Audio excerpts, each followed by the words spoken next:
All right, everybody, we're back. Let's go over that smash factor number on the Mevo Plus.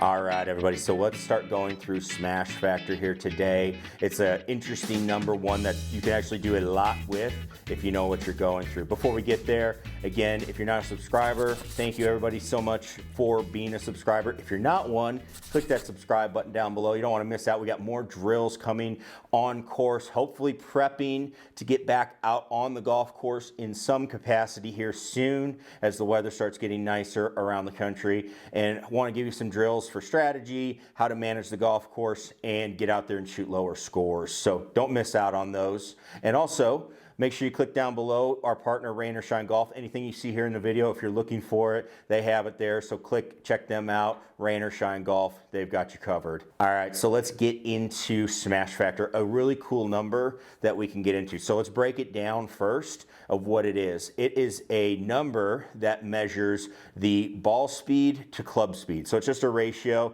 You take your ball speed, divide the club speed, and then you're going to get a number. So a good example is if you have 150-mile-an-hour ball speed on your driver and you have 100-mile-an-hour club head speed, your smash factor would be 1.50, which is pretty much considered a perfect smash. For a driver, you're going to see it vary on whoever you're going with. It's going to depend on the driver you have. Some launch monitors, it can vary slightly. You've seen it get up to like 1.54, but what they figured out was that was how certain drivers were reading. So it's just, all right, 1.50, you're in the ballpark of being really, really good. And if you're slightly lower than that, that's fine too. Your main goal is to see how high you can get this number, because that means you're usually hitting it in the center of the face. So we're going to show you a drill for that. We're also going to show you at the end wedge play, how we deal with wedge play with smash factor, because it's a little bit different. So don't miss out on that. Now, when you're moving your way down the club, smash factor is going to change. You're going to want to have some numbers that you can reference to see where you think your smash factor should be. I will link what I use, comes straight from TrackMan. They post it online. It's a great one to reference. I usually have people reference the LPGA numbers because their swing speeds and how they hit the ball and equipment is more in line with what we have for the normal everyday golfer. But let's get into how we make this smash factor number improve. Let's show you some drills that we do to make this work. All right, so let's start talking smash factor here. So smash factor, again, it's just how well you're hitting basically in the middle of the face, because that's when you're going to get typically your highest speeds. Now, could there be a scenario where you blade a shot and get a really high smash? Absolutely, but that obviously would cause you a problem where the ball went too far, and you would see that reflected in your backspin numbers and your launch angle, where you've hit a bladed shot, you've hit the middle of the ball with the bottom edge of the club. That ball's not going to stop. That's not what we're looking for. So we're looking for shots that are airborne, that are going a reasonable distance. They're under control somewhat, but that smash factor we want as high as possible when we do this. So what do we do when we want to improve this?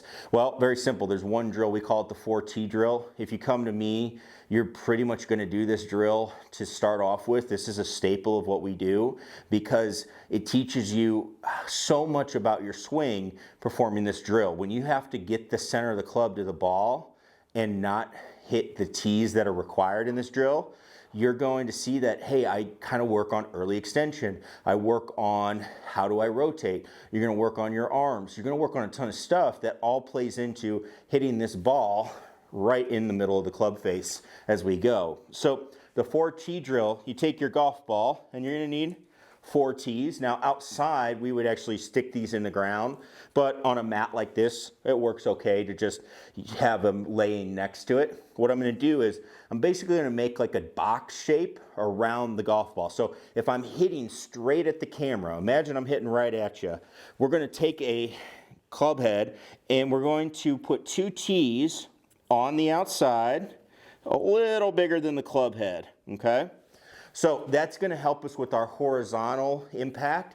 If we're coming through and we are not getting that club, this is a lot like the putter tee gate drill that you'll see players do. But if I'm not getting that center of hit coming through left or right, I'll take out one of the tees on either side. What I'm also going to do is about a club head width behind the ball, I'm going to place another tee. So you can see I've got 3 tees right now. And what we're looking for is, as we're coming in, I want to come in and get on the other side of the tee. So right now, these 3 tees we do not want to hit. And what that's going to help me with is if I'm coming in and my low point's too low, what do we see when we have a low point that's too low? We see people blade it, chunk it, things like that. You're going to know it because you hit that tee. And then last but not least, we're going to put a 4th tee right in front. Now this 4th tee, we actually do want to hit. What that's going to tell us is we're making a somewhat descending blow on the ball. We're going to get that leading edge of the club underneath the equator of the ball or underneath the center of mass of the ball. That's going to make it go in the air, and we're going to be in pretty good shape. This is a great drill to practice to see if you can get your center of the club onto the ball. If you can perform this, you're doing really good. Now, you can do this drill with pretty much anything. I've done it with coins. Careful if you do it inside, they will leave marks in your wall. I've done it with leaves. You can do it with anything. Pieces of paper, business cards, it will work, okay? You're trying to get a little feedback on where you swing it. Go ahead, hit full shots with it, give it a rip, see what you can do, all right? This is the 4T drill. This is how you start controlling the center of mass on an iron. Now, when we get to a driver, how do we change this? Very simple. All I'm going to do, I'm going to tee the ball up. I am going to take this tee out, okay? Taking this tee out, the back tee, and now I've only got 3 tees, okay? And I'm trying to miss all of them. So now you're going to see with the driver, that would change where I'm going low, coming up high into the ball. That's one way to improve your smash factor. When I see people struggle with their smash factor on driver, it's typically they're hitting it too high on the driver face, or they're missing it left and right, which you're covering with these 3 tees. So that's a great one to do as well when you're working on the driver. That's how we would adjust it. All right, so one minor thing we want to address with smash factor, if you're going to work on this number, is with wedges. All right, so I've got my 60-degree wedge, and we're talking mainly with those finesse wedges, so anything pretty much shorter than a full swing. So for me, with a 60, if I hit this club full, it's about 80 yards. So for 60 yards, 50 yards, 40 yards, those types of shots, smash factor is actually a great number. It's not just the long clubs, you look at this, but smash factor on wedges can be huge. Now, what are we looking for with a wedge smash factor? Well, it's a ball speed, club speed ratio, right? My ideal smash factor on a wedge is to get it to 1. This is what professionals practice, is getting that number to 1, because then it has where the speed of the ball matches up to the speed of the club. It becomes very much like a toss motion. You're going to have a lot of feel now in how far and how fast to swing to hit certain distances. Then you can dial in your distances as you go. But trying to get that smash factor to 1 or as close as you can, you're going to have a lot of touch. This is where you start seeing some, maybe a little more spin in your... All right, so you can see right there, I hit a wedge. Club speed 40.1, ball speed 38.4, launch 38 degrees, all that good stuff. Smash factor 0.96, so 0.96. What that's going to let me do again is just get this feeling like I'm making a toss motion, so I can translate whatever size swing I'm making, however you determine that, I can take that outside and be able to hopefully translate that onto wedges on the course and shoot lower scores. So that's an important thing to remember about smash factor. With wedges, you're trying to get as close to 1 as you can. You're going to have a lot of finesse, a lot of feel.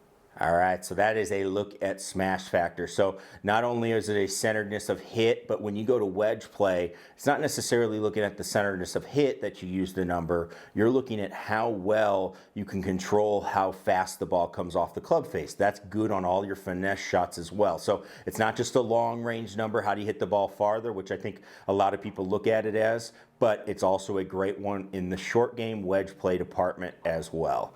If you enjoyed this video, everybody, thank you so much for watching. watching. Make sure you click that subscribe button down below if you're not a subscriber. Got more coming up with the Mevo Plus, going through more yardages and more tiles, and also more drills and activities to come up, especially for on course. Hopefully getting us ready for that soon as we are getting back outside. Thank you everybody for watching. We will see you in the next video. Everybody stay safe, healthy. Peace.